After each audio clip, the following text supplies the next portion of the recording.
যাবেন না, খবরদার যাবেন না।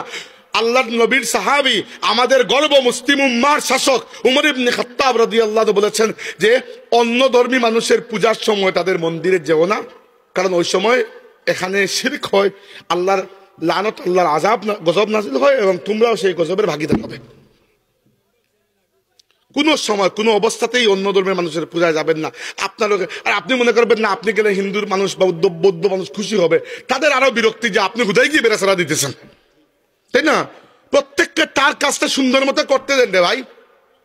আর এর মানে এই নয় যে আপনি গিয়ে ওই মন্দির ভেঙে দিবেন, খবরদার, এটাও হারাম। মন্দির ভাঙ্গা তো দূরের কথা, আল্লাহ বলেছেন ওয়ালা তাসুব্বুল্লাযীনা ইয়াদউনা মিন দুনিল্লাহি ফায়াসুব্বুল্লাহা আদওয়াম বিগাইরি ইলম। অন্য ধর্মের মানুষ আল্লাহ ছাড়া অন্য যে দেবদেবীর পূজা করে এদেরকে তোমরা গালি দিও না, কারণ পরে তারা আল্লাহকে গালি দিবে কিনা। তো তুমি আল্লাহকে গালি দেওয়ানোর কারণ কেন হচ্ছে? তাই একটা ইসলামী রাষ্ট্রে অন্য যে কোনো ধর্মের মানুষ স্বাধীনভাবে তার ধর্ম পালন করতে পারবে, স্বাধীনভাবে বাঁচতে পারবে, স্বাধীনভাবে সে আইনের সাহায্য পাবে, বিচার পাবে, তার বাচ্চাকে সে তার ধর্ম শিক্ষা দিতে পারবে, তার মন্দিরে, তার গির্জায়, তার পেগোডায়, তার যে কোনো জায়গায় তার ধর্মের উৎসব সে পালন করতে পারবে, সবই পারবে।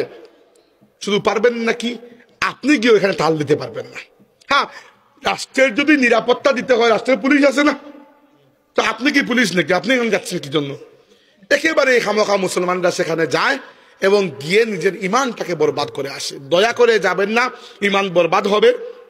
হ্যাঁ, আমি জানি আপনারা ইবাদত করতে যান না, তাল দিতে চান, তাই না? একটু লাফাইতে চান। আপনি আর লাফানোর ঠাল দেওয়ার জায়গা পেলেন না। আপনার উৎসবের দিনে আপনি লাফাবেন, আপনার উৎসবের দিনগুলো সুন্দর করে পালন করবেন। দেখেন না আল্লাহ উৎসবকে কত গুরুত্ব দিয়েছেন।